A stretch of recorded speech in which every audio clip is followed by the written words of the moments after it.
Okay. Hello, everyone. I'm excited to be here at FinCon, and I'm joined today by Tia and Laura. I will allow them to introduce themselves. A very great team that I met here at FinCon. Tia, you can introduce yourself. Sure. Hi, my name's Tay. I have a YouTube channel called Financial Tortoise, and like the name implies, it's focused on slow and steady path to wealth. So, and also the name implies it's very slow and boring. I talk a lot about index funds, about family budgeting, but if you like the idea of building your wealth slowly, come and check out the channel. Wow. Yes, you said slow and boring. That's not true. Go ahead. Go ahead, Laura. Slow and impactful. Yeah, Effective. sounds more like it.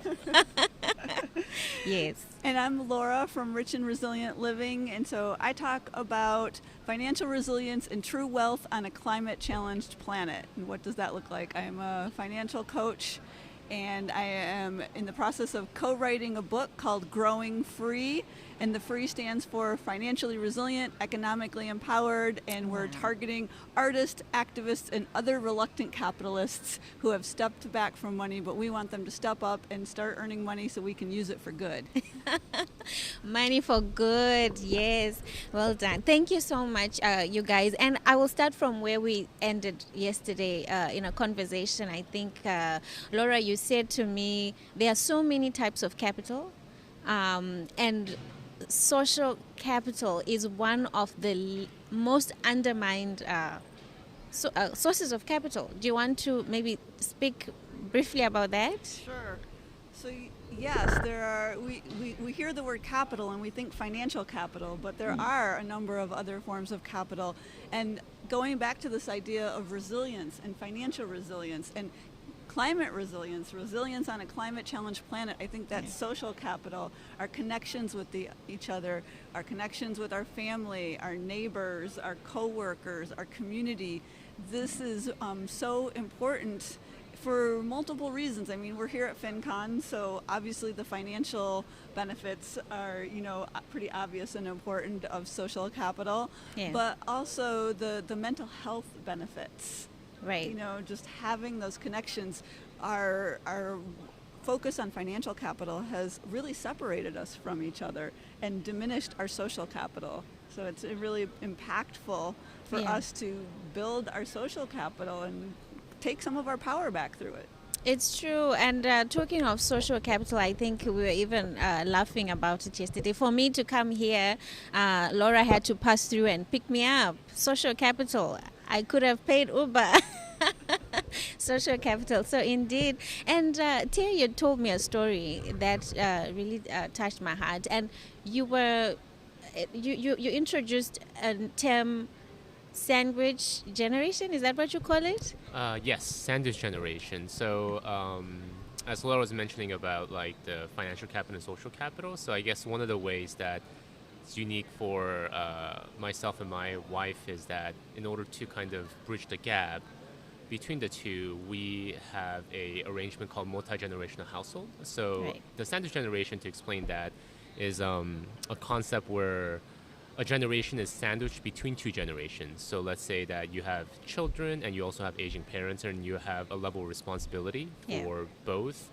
Then you're sandwiched between generations. And then one of the ways that, so I have aging parents and I have two young kids, and we're both, we're responsible for both of them to a level. At the same time, we're trying to, close the financial the gap in our lives. Being in our 30s, we were trying to save for a house, we were trying to raise kids, we were trying to pay our student loans down, and then there's a lot of these competing priorities, and there's only so much money that can go around.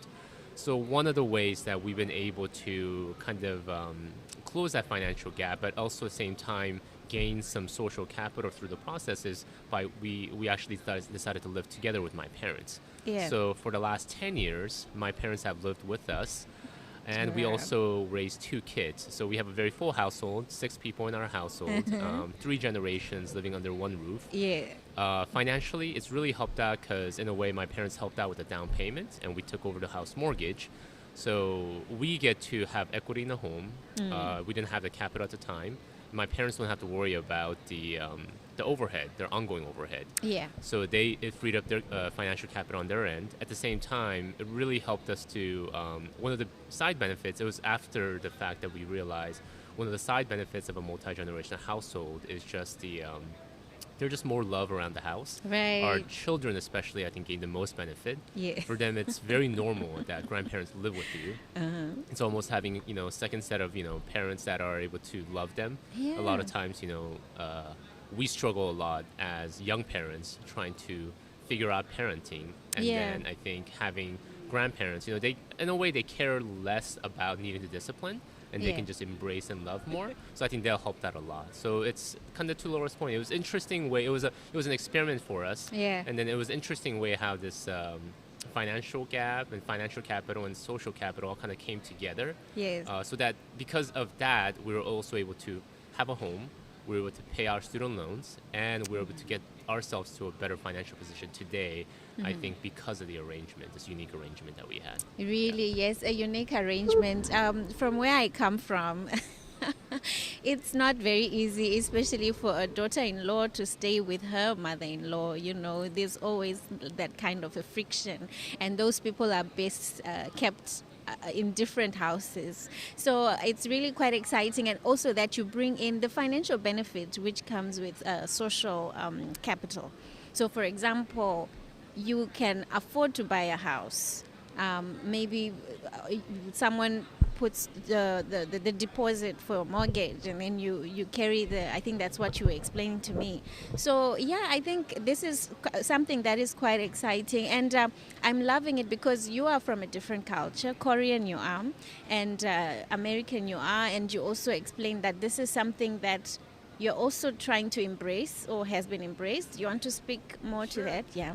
I was introduced to multi-generational living in a way where I really absorbed it and grasped what it was when I was a Peace Corps volunteer in Poland. Okay. So I lived in Poland for a number of years in the 90s, and at that time, many people lived in these sandwich generation, multi-generational situations. And I really saw the benefits and these closer family relationships.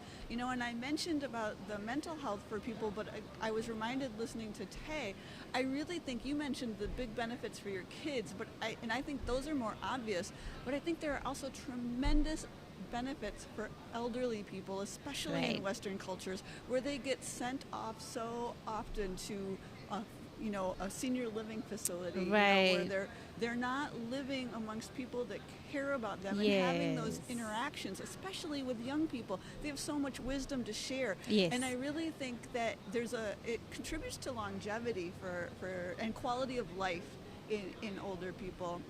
So, that is that from that cross-cultural perspective, but I feel like, I see more in the media, online about Americans who are doing this for financial reasons. Young people, again, with the student loan challenge, it's not just people, who have grown up second generation, in an immigrant family, but there are more, European Americans, like myself, who are realizing that there is tremendous, I think it's often motivated by the financial impact. Either can't afford a home, or childcare is often a driver in this multi-generational living situation here in the U.S., from what I've gathered.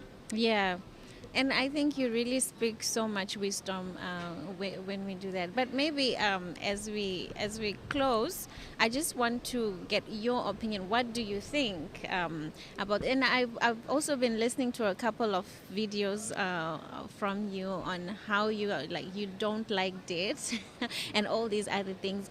What is it that you can encourage our listeners going forward to tap in, maybe to take advantage of social capital and not burden themselves in debt trying to keep up with the Joneses? Yeah. Yeah. So I think I